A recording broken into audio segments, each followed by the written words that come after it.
Ouais, merci. Dans la plupart des endroits, en fait, les chiffres que présente Didier sont basés sur la mesure du portage du virus chez les patients. Alors, ils peuvent être symptomatiques, asymptomatiques, mais c'est quand même lié au fait que les gens vont venir se faire tester ou pas, ou qu'on peut les tester, ou du nombre de tests qu'on a. Et là, les marins-pompiers à Marseille, le bataillon des marins-pompiers a fait un travail qui est très, très intéressant, c'est-à-dire qu'ils sont allés rechercher le virus dans les égouts.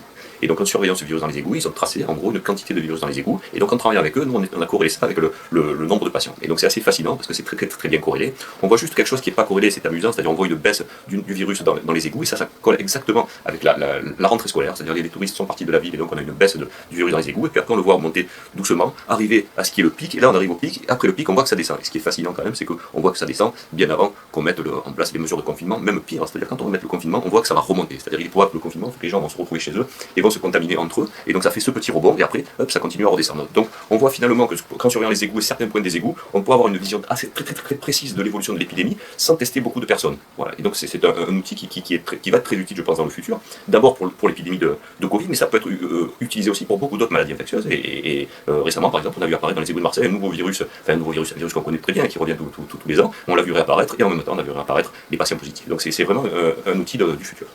Et c'est très intéressant parce que jusqu'à présent, on était incapable, ce qui explique beaucoup de tâtonnements, mais j'espère que le gouvernement prendra ces données en compte, parce que pour l'instant, les mesures sociales sont des mesures entièrement virtuelles. Personne ne sait ni si ça marche, ni comment ça marche. La seule chose qu'on ait su, c'est que, effectivement, dans les études faites en mai-juin, pour regarder si les gens avaient des anticorps, les gens confinés avaient plus souvent eu la maladie que les gens non confinés. Donc individuellement, on sait que ça ne marche pas.